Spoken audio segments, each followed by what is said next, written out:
दोस्तों नमस्कार। मैं हूं राकेश कुमार। आप देख रहे हैं मत अभिमत। आज के वीडियो की शुरुआत करेंगे शकील आजमी की एक शेर से। उन्होंने लिखा कि हार हो जाती है जब मान लिया जाता है और जीत तब होती है जब ठान लिया जाता है। तो मित्रों, नियोजित शिक्षकों ने ठान लिया है कि इस बार आर पार की लड़ाई होगी। तमाम बंदिशों, तमाम जो फरमान जारी किए गए, उन सारे चीजों को दरकिनार करके सैकड़ों नहीं हजारों की संख्या में आज शिक्षक पहुंचे पटना। आज पूर्व नियोजित कार्यक्रम था 13 तारीख को विधानसभा मार्च का। गर्दनी बाग में ये जो आप दृश्य देख रहे हैं, ये दृश्य देख के आपको अंदाजा हो जाएगा कि कितनी बड़ी संख्या में शिक्षक पहुंचे। शिक्षक किसी भी स्थिति में अब इस बात पे अड़ गए हैं कि वो सक्षमता परीक्षा नहीं देंगे और बिना शर्त के ही वो राज्यकर्मी के दर्जा दिए जाने की मांग कर रहे हैं। उनका कहना है कि हमने दक्षता परीक्षा दी, हमने पात्रता परीक्षा दी, अब किसी तरह की सक्षमता परीक्षा, कुशलता परीक्षा, निपुणता परीक्षा ये हम नहीं देने जा रहे हैं। हमें सीधे राज्यकर्मी का दर्जा बिना शर्त मिले। मित्रों, पिछले वीडियो में मैंने कहा था कि नीतीश कुमार की सरकार पुनः आ गई है अब एनडीए के साथ, और अब जो शिक्षकों की लड़ाई होगी लंबी खींचेगी। लंबी खींचेगी कि मतलब कि जितनी आसानी से तेजस्वी यादव के साथ जब महागठबंधन की सरकार थी, उसमें जो अंदाजा किया जा रहा था, जो सोच थी, उसमें जितनी आसानी से आपकी मांगों को माना जाता, वो स्थिति यहाँ नहीं होगी। क्योंकि जितने भी फरमान, नियम के पाठक द्वारा या परीक्षा को लेकर तमाम तरह की बातें आई, वो सारी चीजें अगर सरकार संजीदा होती, मतलब नीतीश कुमार संजीदा होते, तो निश्चित रूप से इसका रास्ता पहले ही निकल जाता। इसके लिए इंतजार किया जा रहा है। हालांकि इसको लेकर जो शिक्षा मंत्री, वर्तमान में शिक्षा मंत्री हैं विजय चौधरी, उन्होंने क्या कहा यह भी समझने वाली बात है। हालांकि उनके इस बयान को लेकर तमाम तरह के जो समाचार दिए जा रहे हैं वो भ्रामक है। कहीं लिखा जा रहा है कि नहीं जाएगी नौकरी, मंत्री ने कह दिया। कहीं लिखा जा रहा है कि नियोजित शिक्षकों की जीत, बैकफुट पर गई सरकार। ये कुछ नहीं है। जब आज विधानसभा का सत्र चल रहा था, वो बीच में निकले थे और तब पत्रकारों ने जो पूछा था, उस पर उन्होंने जो कहा था, उन्होंने स्पष्ट कहा कि बिना शर्त राज्यकर्मी का दर्जा देने की बात तो कभी थी ही नहीं। स्पष्ट तौर पर कि नहीं थी इस तरह की बात। साथ में यह भी कहा कि सक्षमता परीक्षा नहीं पास करने पर नौकरी चली जाएगी। इस पर तो सरकार ने अभी फाइनल निर्णय दिया नहीं है। उन्होंने सलाह दी कि शिक्षकों को हड़बड़ाना नहीं चाहिए। सरकार ने अभी कोई फैसला नहीं किया है, मतलब अभी फैसला हुआ नहीं और आप आंदोलन में आ गए। लेकिन इसी चीजों को तमाम तरह की जो मीडिया है वो इसको दूसरे तरह से ले रहे हैं कि अब परीक्षा नहीं देनी पड़ेगी तो सरकार बैकफुट पे चली गई। ऐसा कुछ भी नहीं है, ऐसा कुछ भी नहीं है। सरकार विरोध हो रहा है, इस पर क्या करेगी सरकार? इस पर कोई सक्षमता परीक्षा का विरोध कर रहे हैं वो लोग कि हम परीक्षा नहीं देंगे, हमारा ट्रांसफर दूसरे जगह नहीं हो पाएगा, हमको बिना शर्त राजकर्मी का दर्जा दिया जाए। बिना शर्त तो देने की कभी बात नहीं जी, बिना शर्त तो देने की बात थी। लगता है कि अरे कैमरा उठाओ ना, कैमरा तो ये सक्षमता परीक्षा तो दी जा रही है, देखो ना। और ये भी नहीं है कि सक्षमता परीक्षा नहीं पास करेंगे तो उनकी नौकरी नहीं रहेगी। इस संबंध में अंतिम निर्णय नहीं हुआ है। ये तो आप ही लोगों ने बताया है। एक हमने अनुशंसा की है और अभी हमारे ख्याल से शिक्षकों को इतना हड़बड़ाना नहीं चाहिए, इसलिए कि अभी तो सरकार का अंतिम निर्णय हुआ नहीं है। सरकार ने नियमावली में कहा था कि हम इसके बारे में कमेटी से जांच कराएंगे या जो विभाग में इस पर निर्णय हो जी। और विभाग ने एक कमेटी बनाया, उसने अपनी अनुशंसा दी, लेकिन अभी निर्णय नहीं हुआ। और क्या अनुशंसा है मुझे अभी ये पता नहीं है। और निश्चित रूप से हम लोग देखेंगे और जो शिक्षकों का हित है, शिक्षकों का जो पक्ष है, वो भी जरूर सुनी जाएगी। लेकिन इस मैंने आंदोलन करने से तो किसी समस्या का समाधान नहीं होता है। अपनी बात कहेंगे, सरकार विचार करेगी। और सबसे बड़ी बात है कि वे उन बातों को लेके अभी प्रदर्शन कर रहे हैं जिसके बारे में अंतिम फैसला नहीं। ठीक। क्योंकि आज विधानसभा में भी शिक्षा से जुड़ी हुई कई बातें उठी, लेकिन उसमें सबसे ज्यादा बड़ा मुद्दा जो था वो ये था कि जो प्रबंध कार्यकारिणी उच्च और उच्चतर विद्यालयों में खोला गया है, उसमें उसके अध्यक्ष हुआ करते थे माननीय विधायकगण। अब उनको एक पत्र के माध्यम से कह दिया गया है कि बहुत सी ऐसी चीजें बताई गई हैं जिसमें उनके अनुमोदन की आवश्यकता नहीं पड़ेगी। मतलब कि कहीं ना कहीं उनके अधिकारों का हनन हुआ है, या फिर वो अधिकार सीधे कार्यकारिणी को या प्राचार्य को दे दिया गया है।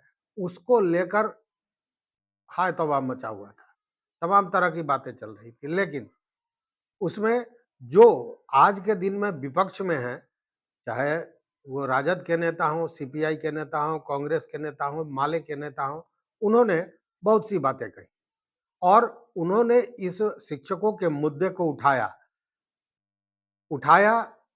पत्रकारों के बीच। सदन में उस तरह की मांग या उस तरह की बात बहुत सामने नहीं आई। लेकिन जब बाहर निकले, उन्होंने बहिष्कार किया विधानसभा का, और जब बाहर निकले तो शिक्षकों की मैटर को उन लोगों ने उठाया। लेकिन यहाँ भी प्रश्न है कि जब सरकार में थे वो लोग, तो क्यों नहीं इन चीजों को देख रहे थे। खैर, उन्होंने क्या कहा ये सुनिए। भाई वीरेंद्र ये राजद के हैं, शिक्षकों की बात को पहले भी उठाते रहे, लेकिन सरकार को बचाते हुए उठाते रहे। आज वो क्या कर रहे हैं? हमारे नेता आदरणीय तेजस्वी प्रसाद यादव ने जो वादा किया था, महागठबंधन के नेताओं ने जो वादा किया था, उस काम को धरातल पर करने का काम किया। लेकिन उस जैसे पात्रता परीक्षा ली जा रही है नियोजित शिक्षकों का, ये गलत ढंग से किया जा रहा है। और एक पदाधिकारी हैं जो अपने दूसरे राज्य के लोगों को यहाँ नौकरी देने का काम कर रहे हैं। ये बड़ा आरोप है मेरा ये दूसरे राज्य के यहाँ पदाधिकारी हैं बड़े, मैं नाम लेना नहीं चाहता, लेकिन अपने राज्य के लोगों को यहाँ नौकरी देना चाह रहे हैं। जो हमारे नियोजित शिक्षक हैं उसको पात्रता परीक्षा लेने की बात की जा रही है, उसको सरकारी कर्मी बनाने का वादा हमारी सरकार, हमारे मैनिफेस्टो में महागठबंधन का है। इसलिए आज राज्य सरकार ने जिस तरह से बजट घिसा पीटा किया है, किसानों के खेतों में पानी नहीं मिल पा रहा है, महंगाई पर रोक नहीं लग पा रहा है, और जो हमारे नियोजित शिक्षक हैं उनको जो राज्यकर्मी का दर्जा मिलना चाहिए उसको देने की बात राज्य सरकार नहीं कर रही है। राज्य सरकार कह रही है कि हम पात्रता परीक्षा लेंगे, और बीपीएससी में जो परीक्षा में सवाल किए जा रहे हैं वो सवाल इनसे भी किए जा रहे हैं। इसलिए और कंप्यूटर से वो ऑनलाइन वो लेने का काम करेगा। तो हम लगता है कि इसमें कहीं ना घालमेल है, और जो ऊंचे पदाधिकारी हैं शिक्षा विभाग के, वो अपने राज्य के लोगों को बिहार में भरना चाहते हैं।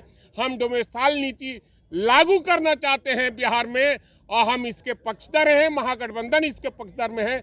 इसलिए इसका विरोध हम लोगों ने किया सदन में और उसका बहिष्कार किया। महबूब आलम माले के विधायक हैं, उनका क्या कहना है यह भी सुनिए। हमारे और भी महागठबंधन के दल के नेता हैं, वो अपनी बात को रखेंगे। आज देखिए, सांप्रदायिक ताकत है, फांसीवाद इस देश में लागू करना चाहती है। शिक्षा से उनको कोई लेना देना नहीं है। इनके बड़े बड़े नेताओं ने बयान दिया इसी बिहार में कि शिक्षा के लिए बाप के घर से पैसा लाएगा। अगर भगवान भी उठकर आ जाए तो नियोजित शिक्षकों को सरकारी शिक्षा का दर्जा नहीं मिलेगा। और आज जब माननीय मुख्यमंत्री गठबंधन की सरकार के तहत गठबंधन के जो पार्टी के दबाव पर जब नियोजित शिक्षकों को सरकारी शिक्षक की घोषणा कर दी है, तो इस तरह से नियोजित शिक्षकों को जो प्रताड़ना हो रही है, उसका जो अपमान हो रहा है, उसकी जो लांछना हो रही है, बार बार उनके योग्यता पर जो सवाल उठा रहा है, एक अयोग्य जो पदाधिकारी सवाल उठा रहा है उनकी योग्यता कितनी है ये देखने की जरूरत है। तो योग्यता पर सवाल उठा के कभी दक्षता, कभी पात्रता, कभी सक्षमता, ऐसे परीक्षाओं को लेकर के ये हालत पैदा कर दिया है दोस्तों कि बहुत से शिक्षक मानसिक अवसाद में चले गए हैं। हम शिक्षकों को इस तरह से मानसिक अवसाद में देखने के लिए हम यहाँ बैठने के लिए नहीं हैं। हम शिक्षकों की आवाज़ को जोरदार ढंग से उठा रहे हैं। हम ये जो माननीय मुख्यमंत्री है, इनको कुछ दिन के लिए शौक चला गया प्रधानमंत्री बनने का, पूरा इंडिया गठबंधन का संयोजक बनने का। अरे इंडिया गठबंधन का संयोजक इंडिया की जनता करेगी, इंडिया के नेता करेंगे, लेकिन ये शर्म मगर इनको नहीं आती। 43 विधायकों को लेकर के ये मुख्यमंत्री बने हैं, इनकी नैतिकता इन्होंने ताक पर छोड़ दिया है। इसीलिए पूरे देश में ये मैसेज देना चाह रहा था कि सबसे जो बड़ी आबादी का उत्तर प्रदेश है, झारखंड है, इन जगहों के लड़कों को भी रोजगार दिया जाए ताकि हमारा मैसेज जाए कि पूरा देश के बारे में हमारी चिंता है। जब हम मांग करते हैं कि झारखंड ने डोमिसाइल नीति लागू कर दी, जब उत्तर प्रदेश ने किसी भी नौकरी देने के लिए बाध्यता कर दी कि 10 साल तक का आवासीय प्रमाण पत्र की जरूरत है, ऐसी हालत में हम लोग मांग करते हैं कि डोमिसाइल नीति घोषित करनी होगी और कोई पात्रता, कोई दक्षता, कोई सक्षमता नीति लागू नहीं होगा। महबूब भाई यही सवाल है, अभी कुछ दिन पहले तक अभी सुनिए और ट्रांसफर सुनिए पहले। अरे हम लोग हमेशा ला रहे हैं, आप कहाँ थे? हमेशा हम लोगों ने इसलिए बात को उठाने के लिए हम लोग मंत्रिमंडल में नहीं गए। सरकार को समर्थन देते हुए भी हम लोगों ने तब भी कहा कि ट्रांसफर में जो 3 जिला का ऑप्शन आप देने की बात करते हैं, ये सब बंद करो और शिक्षकों का सम्मानित दो, उसको प्रतिष्ठित करो, सरकारी शिक्षक घोषित करो। के साथ साथ हम मांग करते हैं कि ऐसी कोई भी प्रताड़ना बिहार की जनता बर्दाश्त नहीं करेगी। कांग्रेस के विधायक हैं शकील अहमद खान। खान साहब ने भी शिक्षकों को लेकर कुछ बातें कही, यह भी सुनिए। है, पूरा विपक्ष उनके साथ है। दूसरी बात यह है कि हम इस सरकार को जनता के पक्ष में जितने सवाल हैं, और अगर उस सवाल को ये नहीं सुनेंगे तो हम सदन को और सरकार को चलने नहीं देंगे। इस बात का इनको विश्वास हो जाना चाहिए। हम तानाशाही सरकार के रवैये के खिलाफ हैं। और अजय कुमार, ये अजय कुमार सीपीआई के विधायक हैं, इन्होंने भी शिक्षकों के मुद्दे को उठाया। सुन अभी इस वक्त गर्दनी बाग में 50,000 से ज्यादा शिक्षक वहां पर पहुंचे हुए हैं, पैर रखने की जगह नहीं है। हम लोगों ने सरकार से मांग किया कि आप इस पर वक्तव्य दो। उनके जो मांग है कि उनको जो है सरकारी कर्मी के लिए जो एग्जामिनेशन का जो पैटर्न आपने लिया है, 90% शिक्षक को आपने कंप्यूटर की ट्रेनिंग नहीं दिया है। बावजूद इसके आप ऑनलाइन परीक्षा जो है घोषणा किए हो, आप कंप्यूटर से एग्जामिनेशन लोगे, उसको कोई ट्रेनिंग नहीं है। मतलब क्या है? मतलब है कि एग्जामिनेशन लेंगे, सबको फेल करेंगे और 4 लाख जो शिक्षक काम कर रहे हैं उसको नौकरी से बाहर करेंगे। इस सवाल को लेकर के, और दूसरा सवाल, अब ये सारे लोग शिक्षकों के मुद्दे को उठा रहे हैं और इधर शिक्षक हजारों की संख्या में पटना में पहुंच चुके हैं। इनका कहना है कि जब तक मांगे पूरी नहीं होगी तब तक हम आंदोलन को बंद नहीं करेंगे। लेकिन अब समझने वाली बात यह है कि सरकार इस पर क्या करने जा रही है, क्योंकि शिक्षा मंत्री ने जो कहा उससे यही लगा कि सरकार ने अभी कुछ फैसला नहीं किया है, लेकिन सरकार इसमें कोई हड़बड़ाहट में नहीं है, आराम से काम करने जा रही है। इसलिए मैंने जो कहा था कि शिक्षकों को लंबी लड़ाई लड़नी पड़ सकती है, ये सामने होता दिखाई दे रहा है। हालांकि शिक्षकों ने जो एकजुटता दिखाई है वो अद्भुत है। अद्भुत इसलिए कि पाठक जी द्वारा तमाम तरह की व्यवस्था की गई कि शिक्षक डर जाएं, भयातुर हो जाएं और पटना न जाएं। इसके लिए जो लोग, आपको याद होगा जिन लोगों ने प्रतियां फाड़ी थी, पहले दिन हंगामा किया था, प्रदर्शन किया था, उन लोगों को का वेतन रोकने और तमाम तरह की चीजें शुरू हो गई। फिर यह हुआ कि मसाल जुलूस में जो लोग थे उनको चिन्हित किया जाए, उनको दंडित किया जाए। फिर यह हुआ कि 12 तारीख को और 13 तारीख को लगातार सारे स्कूलों के बिहार की जांच होगी और जो लोग अनुपस्थित होंगे उन पर कार्रवाई होगी। अब सवाल ये उठता है कि कितने लोगों पर कार्रवाई होगी।